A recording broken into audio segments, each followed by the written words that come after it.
وَلَقَدْ يَسَّرْنَا الْقُرْآنَ لِلذِّكْرِ فَهَلْ مِن مُّدَّكِرٍ۔ الحمد للہ رب العالمین والصلاة والسلام علی سید الانبیاء والمرسلین اما بعد فاعوذ باللہ من الشیطان الرجیم بسم اللہ الرحمن الرحیم۔ قابل احترام کل ہم نے نئی سورت شروع کی، سورہ نحل، اور نحل کا معنی تھا شہد کی مکھی، اور یہ سورہ مبارکہ بھی اپنے نزول اور مزاج اور مضامین کے اعتبار سے مکی سورہ مبارکہ تھی۔ اس کے اندر 128 آیات مبارکہ اور تقریباً 16 رکوع ہیں۔ ہم پڑھتے آئے ہیں سبق اپنے 2 سال پہلے کا کہ مکی صورتوں میں لیگلی احکامات نہیں ہوتے، ان میں روزہ، حج، زکوٰۃ، نکاح، طلاق، شادی بیاہ، یہ مسائل مکی صورتوں میں نہیں ہوتے۔ مکی صورتوں میں انداز گفتگو اللہ کا اپنے بندوں کے ساتھ، وہ اپنی توحید، اپنے نبی کی رسالت، مرنے کے بعد دوبارہ اٹھنا، مکی زندگی کی مشکلات، حضور کے مشن کی اہمیت اور ترغیب، یہ بڑے بڑے موضوعات ہیں۔ اور اس میں انداز استدلال جو اللہ کا ہے وہ 2 قسم کے لوگوں کے لیے ہے، ایک ذہین ترین آدمی، بڑا انٹلیکچوئل، اور ایک عام سا بندہ معاشرے کا جس کا کام صرف سونا، اٹھنا، کھانا پینا ہے۔ یہ دونوں طرح کے بندے ان دلائل کو سمجھ سکتے ہیں۔ کل ہم نے جن چیزوں کا تذکرہ پڑھا ان میں 2 بڑی ہائی لائٹ کرنے والی ہیں، ایک اللہ کی تخلیق اور ایک اللہ کی ربوبیت۔ تخلیق اور ربوبیت میں فرق کیا ہے کہ نہ ہونے سے وہ ہونے میں ہمیں لاتا ہے، یہ ہے اس کی تخلیق۔ ہم نہیں تھے، ہم ہو گئے، یہ اس کی تخلیق ہے۔ ربوبیت اس کی یہ ہے کہ اس نے ہمیں پیدا کرنے کے بعد چھوڑ نہیں دیا، بلکہ اس نے ہمیں گریجولی سٹیپ بائی سٹیپ کمال تک پہنچایا، کمال سے پھر زوال تک لے گیا، قبر تک، یہ اس کا ہونا ہے رب۔ عربی میں خاندان کے سربراہ کو بھی رب الاسرہ کہتے ہیں، کیونکہ وہ پورے خاندان کو پال رہا ہوتا ہے، پرورش کر رہا ہوتا ہے۔ تو یہ دونوں دلائل اللہ نے اس سورہ مبارکہ میں دیے ہیں جو ہم نے کل پڑھے۔ کل زیادہ گفتگو تخلیق پہ ہوئی، اللہ نے فرمایا میں نے زمین بھی پیدا کی اور آسمان بھی پیدا کیے، انسان کو بھی پیدا کیا، جانوروں کو بھی پیدا کیا، اور ان تمام کے ساتھ اللہ نے تخلیق کا لفظ جو ہے وہ فرمایا ہے۔ آج جو ہے وہ اللہ تعالیٰ کی تخلیق اور ربوبیت دونوں کی بات ہے۔ 9 نمبر آیت مبارکہ ہے، ترجمے کی آپ کوشش فرمائیں کو 65% یا 70% جو الفاظ ہیں وہ ہمیں آتے ہوتے ہیں، لیکن ہم تھوڑی سی محنت نہیں کرتے۔ بسم اللہ الرحمن الرحیم۔ وَعَلَى اللَّهِ قَصْدُ السَّبِيلِ وَمِنْهَا جَائِرٌ وَلَوْ شَاءَ لَهَدَاكُمْ أَجْمَعِينَ۔ اس کے 2 مفہوم ہیں۔ اس سے پہلے تذکرہ ہے، اللہ فرما رہے ہیں میں نے تمہارے لیے گھوڑے پیدا کیے، خچر پیدا کیے، گدھے پیدا کیے، لِتَرْكَبُوهَا وَزِينَةً، تاکہ تم ان کے اوپر سواری کر سکو اور وہ تمہارے لیے زیب و زینت بھی ہیں۔ وَيَخْلُقُ مَا لَا تَعْلَمُونَ، اور تمہارے لیے اللہ فرماتا ہے میں وہ بھی پیدا کروں گا، اللہ وہ بھی پیدا فرمائے گا، مَا لَا تَعْلَمُونَ، جن کا تمہیں علم نہیں ہے۔ ہماری آج کی ایجادات بھی اللہ نے ان کا تذکرہ فرما دیا، آنے والے دور میں پتہ نہیں پھر کیا ہوگا۔ لیکن اب ایک ضمناً بڑے مزے والی بات کہہ دی گئی کہ ان پہ سوار ہو کر ضروری نہیں کہ ہر بندہ منزل مقصود پہ بھی پہنچ جائے۔ خچر ضرور سواری کے لیے ہے، گھوڑا ضرور سواری کے لیے ہے، گدھا ضرور سواری کے لیے ہے، ہوائی جہاز، ہماری سائیکلیں، موٹر سائیکلیں، گاڑیاں ضرور سواری کے لیے ہیں، لیکن ضروری نہیں کہ اللہ فرما رہا ہے ان پہ کو بیٹھے اور وہ منزل پہ بھی پہنچ جائے۔ اس کے 2 معنی مراد ہیں، ایک تو عارضی اور ظاہری معنی کہ ہر سواری منزل پہ پہنچانے والی نہیں ہوتی۔ دوسری بات یہ ہے کہ اللہ نے ہمیں جو بھیجا ہے یہ ہماری منزل ہے کو 60 70 80 سال کی، اس میں ہم میں سے کو منزل پہ پہنچتا ہے یا نہیں، اللہ یہ فرمانا چاہتے ہیں، کیونکہ یہ سارا اللہ کے ذمہ کرم پر ہے کہ وہ کسی کو ہدایت دے دے اور کسی کو توفیق ہی نہ ملے، شعور ہی نہ آئے کہ میں نے اپنی صلاحیتوں کو یوٹیلائز بھی کرنا ہے۔ تو دونوں معنی ہیں۔ وَعَلَى اللَّهِ قَصْدُ السَّبِيلِ، واو کا معنی، اور علی اللہ، اللہ کے ذمہ کرم پر ہے، قصد السبیل، راہ راست کو دلائل سے واضح کرنا۔ قصد کا معنی ارادہ ہوتا ہے سیدھا، سبیل کا معنی راستہ۔ اللہ کے ذمہ کرم پر ہے کہ وہ کسی کو ہدایت دے دے۔ وَمِنْهَا جَائِرٌ، اور کچھ راستے تو ان میں سے ایسے بھی ہیں جو بڑے غلط قسم کے ہیں، انسان چل رہا ہوتا ہے لیکن ٹھیک طرف نہیں جا رہا ہوتا۔ اس میں بھی 2 چیزیں ہیں، کبھی کبھی انسان کو فیل ہی نہیں ہوتا میں غلط کر رہا ہوں۔ آپ ان عرب قبیلوں کے بارے میں کیا کہتے ہیں جو اپنی بچیوں کو زندہ دفن کر دیتے تھے حضور کی آمد سے پہلے؟ کیا وہ صحیح سمجھ کے کرتے تھے یا غلط؟ وہ صحیح سمجھ کے کرتے تھے۔ اس سے پتہ یہ چلا کہ کچھ اوقات انسان ایسا کام بھی کر جاتا ہے اس کو فیل نہیں ہوتا میں غلط کر رہا ہوں، یہی اللہ فرمانا چاہتا ہے کہ اللہ کے ذمہ کرم پر بھی ہے کہ اللہ ہمیں سیدھی راہ دکھا دے. اس نے انسان بنایا ہے، ہمارا رب ہے، تو ہمیں سیدھی راہ دکھا دے. وَلَوْ شَاءَ لَهَدَاكُمْ أَجْمَعِينَ، وَلَوْ شَاءَ، اور اگر اللہ تعالیٰ چاہتا، لَهَدَاكُمْ، تو ضرور ہدایت دے دیتا تمہیں، اجمعین، سب کو سیدھے راستے کی طرف ہی ہدایت دے دیتا. یہ جواب ہے ان لوگوں کا جو ریشنلسٹ ہیں کہ اگر اللہ نے ہدایت نہیں دی تو پھر ہمارا کیا قصور ہے. لیکن اس کا جواب یہ ہے کہ اللہ نے ہمیں دونوں صلاحیتیں دی ہیں کہ ہم نے خیر پہ چلنا ہے یا شر پہ. ہم اگر خیر کو یوٹیلائز کر لیں تو ٹھیک، اگر ہم شر کو یوٹیلائز کرتے رہیں تو پھر خیر کی صلاحیت تو آگے نہیں آ سکتی. ہم ساری عمر کے لیے اپنی ایک ٹانگ ہی زمین پر نہ لگائیں، اس کو اوپر کر کے باندھ دیں، یا ایک مضبوط سی چیز اپنی کسی انگلی اور نس پہ چڑھا دیں اور پھر کہیں کہ یہ ضائع ہو گئی ہے تو یہ اللہ کا قصور ہے. ایسا نہیں ہے. اس نے تو دونوں میں خون کی روانی ہمیں دی تھی، ایک کو ناکارہ بنانے کا سبب ہم خود بنے. تو اللہ کی طرف نسبت کیوں ہے؟ کیونکہ خالق اور مالک ہے ہی اللہ. اب میری اور آپ کی باتیں ہیں، یہ اگلی آیات 3-4، کوئی لفظ ایسا نہیں ہے جو مجھے اور آپ کو نہ آتا ہو. اگر تھوڑا سا کینلی اس کو دیکھیں. اللہ کون ہے جی؟ هو الذی انزل من السماء ماء لکم منہ شراب ومنہ شجر فیہ تسیمون. ہوا، وہ اللہ وہ ہے، الذی، جس نے، ہمارا بھولا ہوا سبق ہے 8 مہینے پہلے کا. الذی کیا ہے جی؟ اس میں موصول ہے، اس میں موصول ہے الذی، اللذان، اللذین، اللتی، اللتان، اللاتی. اور یہ 1264 دفعہ قرآن میں 6 الفاظ کا گروپ استعمال ہوا ہے. جو انگلش میں ڈبلیو فیملی کے الفاظ ہیں آپ کے، ہو، وچ اور دیٹ، جب وہ مڈل میں آ جائیں کلام میں تو جو یا جس کے کمانہ دیتے ہیں، یہ وہی الذی ہے. ہوا پروناؤن ہے جیسے ہمارا ہی ہے، یہ بھی قرآن میں 5000 سے زیادہ دفعہ استعمال ہوئے ہیں. هو الذی، اللہ وہ ہے، انزل، جس نے نازل فرمایا، نازل ہوا نہیں، نازل فرمایا، من السماء، آسمان سے، ماء، پانی. تو آسمان کی طرف سے پانی آتا ہے، حالانکہ آسمان تو پانی نہیں برساتا. پانی کون برساتا ہے؟ بادل برساتے ہیں ایک خاص انوائرمنٹ پہ، تو نسبت اس کی طرف ہو گئی کیونکہ اوپر. اللہ کہاں ہے؟ جب ہم دعا مانگتے ہیں تو تصور کدھر ہوتا ہے اللہ کا؟ حالانکہ اللہ اوپر تو نہیں، اللہ تو ہر جگہ پہ انسان کی شارک سے بھی زیادہ قریب ہے، لیکن ایک بلندی کا تصور ہے تو ہو گیا کہ اللہ اوپر ہے، ہم دعا بھی اوپر منہ کر کے مانگتے ہیں. اور اللہ علو ہے، تعالی ہے، اس لیے ہم اوپر کی طرف اشارہ کرتے ہیں. وَالَّذِي أَنزَلَ، وہی اللہ ہے جس نے نازل کیا، من السماء، آسمان سے، ماء، جس کو آج اسٹریٹ لینگویج میں عرب کیا کہتے ہیں؟ مویا.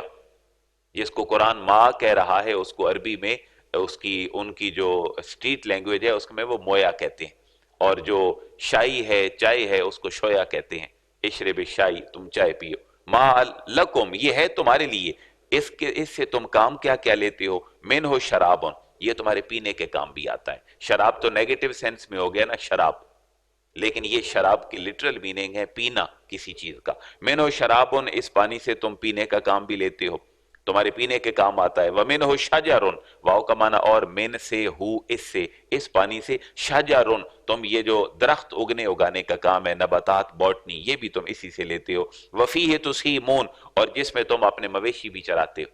اب مویشی پانی میں تو نہیں چرتا، مویشی تو گھاس میں چرتا ہے، سبزے میں. لیکن سبزے کا سبب کیا ہے؟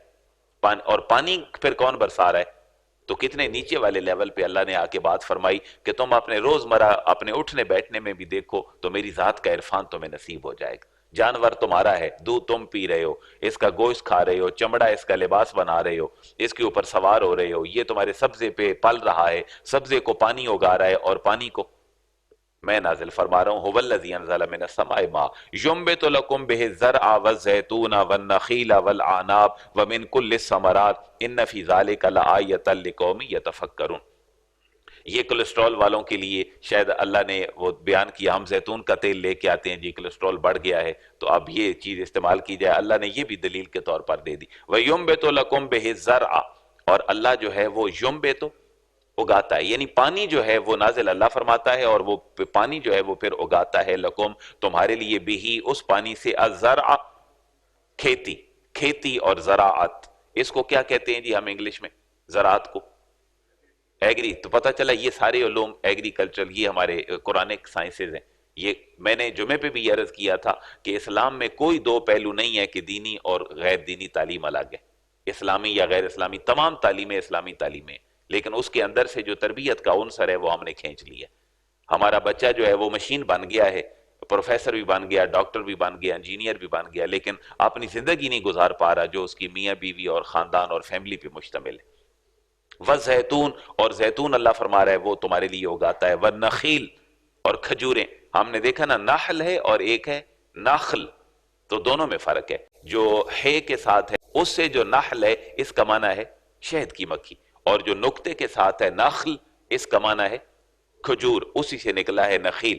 اللہ فرما رہے تمہارے لیے اس پانی کے ذریعے اللہ نے طرح طرح کے کھیت اگائے، والزیتون، زیتون اگایا، والنخیل، اور کھجوریں، والعناب، عنب، انگور، ومن کل الثمرات، واو کا معنی اور من کا معنی سے کل الثمرات، ہر قسم کے پھل۔ دیکھیں نا قرآن ہمیشہ اشارے میں بات کرتا ہے، یہاں قرآن نے پوری لین تو نہیں گنوائی، لیکن خالق اللہ سب کا ہے یا نہیں؟ اس لیے ہم کہتے ہیں کہ اسلام کو باؤنڈ نہ کیا جائے کہ جو کچھ قرآن میں ہے صرف وہی، اس کے آگے ہم نہیں چل سکتے۔ قرآن نے پرنسپل دی ہیں، اب یہاں لمبی لائن بنائے تو آپ 200 چیزیں ایک لائن میں لکھ سکتے ہیں جن کا خالق اللہ ہے۔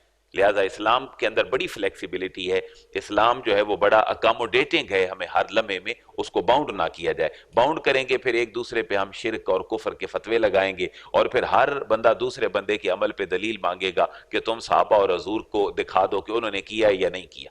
جن کے پرنسپل ہمیں مل رہے ہیں، جو جائز ہیں، وہ ساری عمر کے لیے کام ہمارے لیے جائز ہے۔ یہ ضروری نہیں ہے کہ رسول اللہ نے کیا ہو، لیکن حضور نے اس کے جواز کا کہہ دیا تو وہ ہمارے لیے قیامت تک جائز ہے۔ ان فی ذالک لآیۃ لقوم یتفکرون، ان بے شک فی ذالک، ان تمام پروسیجرز میں جو اللہ نے پیچھے بیان کیے ہیں، ان چیزوں میں لآیہ، کچھ نشانیاں ہیں، لقوم، اس قوم کے لیے، یتفکرون، جو غور و فکر کرتی ہے۔ یہ بھی بات ذہن میں رکھیں، قرآن میں سب سے زیادہ حکم غور و فکر کا ہے، قرآن میں کبھی بھی حکم پریکٹیکل کا نہیں ہے۔ قرآن تھیوریٹیکلی ہمیں مضبوط کرتا ہے، جب ہماری فکر مضبوط ہو جائی تو جہاد کروا لو، 313 کو 1000 کے مقابلے میں لڑوا دو، غزوہ احد میں لے جاؤ، خندق میں لے جاؤ، 3000 کو 3 لاکھ کے مقابلے میں لے جاؤ غزوہ موتا میں، تو یہ لڑنے کے لیے تیار ہیں، کیونکہ نظریاتی طور پر یہ پختہ ہو چکے ہیں۔ اور مغرب نے ہمارے ساتھ کیا کیا ہے؟ ہمیں فکری طور پر بیمار کر دیا ہے۔ علامہ اقبال نے 100 سال سے زیادہ ہو گئے کہا تھا کہ روح محمد اس کے بدن سے نکال دو، تو روح محمدی جو ہے وہ ہمارے بدن سے نکل گئی ہے۔ وَسَخَّرَ لَكُمُ اللَّيْلَ وَالنَّهَارَ، واو کا معنی اور، سخرا، اس نے مسخر کیا، پابند بنا دیا، لکم تمہارے لیے، اللیل، رات کو، والنہارا، اور دن کو۔ اسلامی جو تقویمی نظام ہے سال کا، اس میں رات پہلے ہوتی ہے، دن بعد میں ہوتا ہے، اس لیے رات کا تذکرہ بھی اللہ نے پہلے فرما دیا۔ وَالشَّمْسَ وَالْقَمَرَ، اور اس نے مسخر کیا سورج کو اور چاند کو، وَالنُّجُومَ، اور تمام ستارے بھی، مُسَخَّرَاتٌ بِأَمْرِهِ، وہ مسخر ہیں، پابند ہیں، بِأَمْرِهِ، اس کے حکم کے۔ ان فی ذالک لآیات لقوم یعقلون، ان فی ذالک، بے شک ان تمام چیزوں میں، لآیات، لام کا معنی ہے البتہ، تحقیق، ویریلی، نو ڈاؤٹ۔ اس کو آپ لمبا کر کے پڑھیں گے تو معنی تبدیل ہو جائے گا، لا آیات پڑھیں گے تو 100% معنی تبدیل ہو جائے گا، اس کا معنی ہوگا نہ ہونا۔ اس کو پڑھیں گے لآیات، البتہ، ضرور، نشانیاں ہیں، لقوم، اس قوم کے لیے، یعقلون، جو عقل رکھتی ہے۔ جو عقل کہاں سے آئے گا، شعور کہاں سے آئے گا؟ وہ اللہ کے دیے ہوئے نظام اور اس کے کلام پڑھنے سے آئے گا۔ اب دیکھیں جی، یہ سورج، چاند، ستارے، ستاروں کی قسمت پہ ہم یقین کرنے لگ گئے کہ ستارہ جو کہہ رہا ہے وہ ٹھیک ہے، طوطا ہماری قسمت کا ہاتھ چیک کرنے لگ گیا، تو یہ وَالنُّجُومُ مُسَخَّرَاتٌ بِأَمْرِهِ، ستارے اس کے صرف حکم کے پابند ہیں۔ آگے اللہ بتا دے گا کہ یہ میں نے بنائے کیوں ہیں۔ وَمَا زَرَعَ لَكُمْ فِي الْأَرْضِ مُخْتَلِفًا أَلْوَانُهُ إِنَّ فِي ذَلِكَ لَآيَةً لِقَوْمٍ يَذَّكَّرُونَ۔ وَمَا زَرَعَ لَكُمْ، ان کے علاوہ بھی اللہ نے تمہارے لیے پیدا کیے، واو کا معنی اور، ما کا معنی جو، زَرَعَ لَكُمْ، اس کے علاوہ جو کچھ تمہارے لیے پیدا کیا، فی الارض، زمین میں، وہ بھی تمہارے لیے مسخر کر دیا ہے اللہ تعالیٰ نے۔ مختلفاً الوانہ، ان کے رنگ اور ان کے لون جو ہیں، روپ اور ان کے رنگ، وہ الگ الگ ہیں۔ ان فی ذالک لآیۃ لقوم یذکرون، اس تمام قدرت کی نشانیوں میں بھی نشانیاں ہیں، لقوم، ان لوگوں کے لیے، یذکرون، جو نصیحت کو قبول کرتے ہیں۔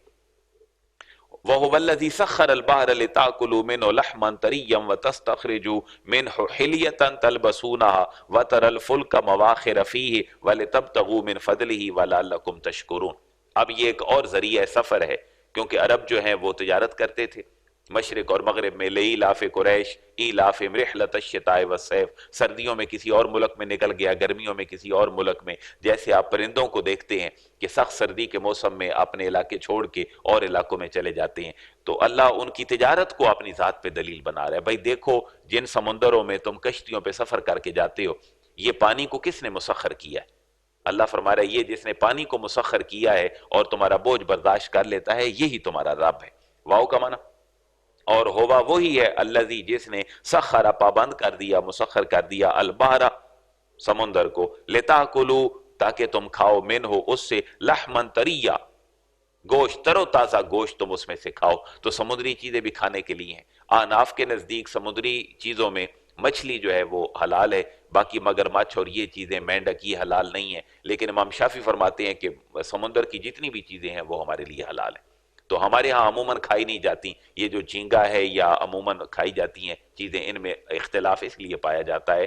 آناف کے نزدیک سمندری جانوروں میں صرف مچھلی، اور شوافع اور باقی ائمہ کے نزدیک، اور یہ رب کی تقسیم ہے، جہاں جہاں آناف ہیں وہاں خشکی کے جانور ان کے لیے زیادہ ہیں، اس لیے ان کے اوپر کنسنسس زیادہ ہے. اور جہاں پر بالکل ہی پانی ہے وہاں اللہ نے رکھا ہی شاید انہی لوگوں کو ہے جو شوافع ہیں اور مالکیہ ہیں اور حنابلہ ہیں، امام احمد بن حنبل یا امام شافعی کے پیروکار ہیں. وہاں پھر خشکی نہیں، وہاں تری ہے، اس تری میں اللہ نے پھر ان کے لیے یہ چیزیں رکھی ہیں. تو ہم حلال بھی وہ چیزیں ہوں تو فطرت ان کو ایکسیپٹ نہیں کرتی. کون بندہ ہے جو مگرمچھ بھی کھا لیتا ہے؟ سوچ بھی نہیں سکتے. حالانکہ اگر حلال بھی ہو کسی امام کے نزدیک تو پھر بھی ایک فطرت بن گئی ہے کہ ہم اس چیز کے قریب عموماً نہیں جا سکتے. لِتَأْكُلُوا مِنْهُ لَحْمًا طَرِيًّا تازہ گوشت. اب سوال یہ ہے کہ کیا مچھلی گوشت ہے یا نہیں؟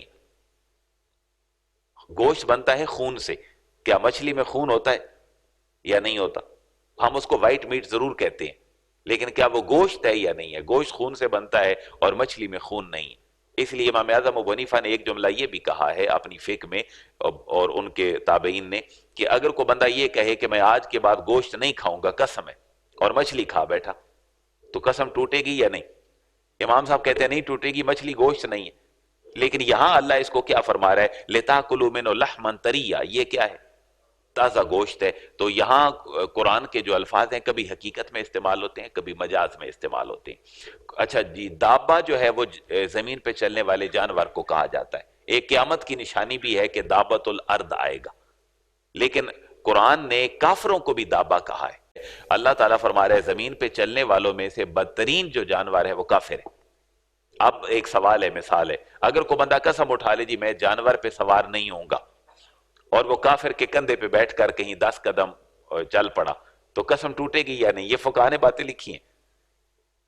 اب یہ قرآن کی انٹلیکچوئل میتھڈالوجی ہے نا، جو ہمارے جیورسٹ ہیں وہ ساری یہ مثالیں دیتے ہیں کہ اگر اس نے قسم اٹھا لی کہ میں جانور پہ سوار نہیں ہوں گا، اور قرآن نے کافر کو بھی کیا کہا ہے؟ جانور کہا ہے. اب اگر وہ اس کے کندھے پہ بیٹھ کر 10 قدم چل پڑا تو قسم ٹوٹ جائے گی یا باقی رہے گی؟ اس لیے انہوں نے کہا قرآن کبھی حقیقت میں بات کرتا ہے کبھی مجازاً بات کرتا ہے، اس کی نیت کا انحصار ہوگا. تو لحمن طریہ قرآن نے اس کو ظاہری طور پر گوشت ہی کہا ہے، ہم اس کو گوشت ہی کنسیڈر کریں گے، کیونکہ قرآن ظاہری ہو یا باطنی ہو، حقیقت ہو یا مجاز ہو، قرآن کا اصل ٹیکسٹ ہمارے لیے بڑی رہنمائی رکھتا ہے.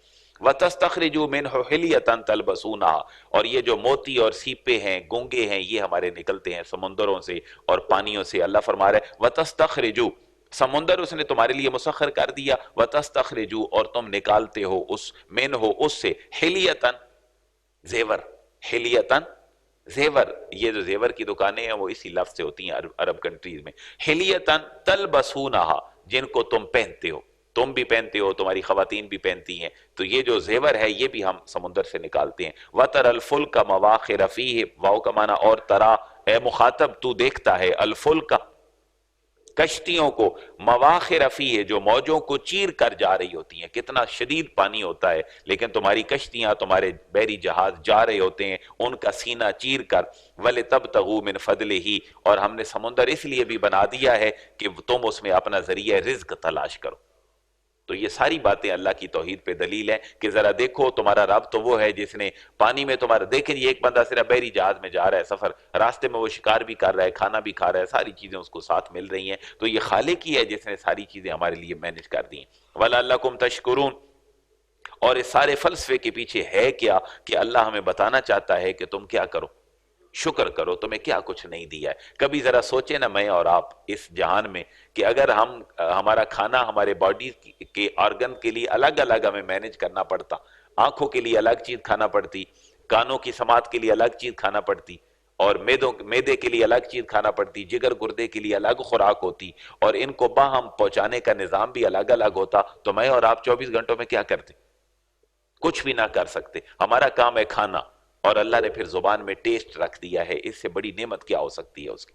اور پھر جب انسان اندر کھانا بھیجتا ہے تو نظام قدرت ہے جو ہر چیز کو، بالوں کو اپنی انرجی مل رہی ہے، ناک کو، کان کو، دانتوں کو. آپ کسی دانتوں والے ڈاکٹر سے مل کے دیکھیں کہ ایک ہمارا دانت، اس کی کتنی تہیں ہیں، اور ان تہوں کو اللہ تعالیٰ کس طریقے سے ٹھنڈا گرم بچا رہا ہے.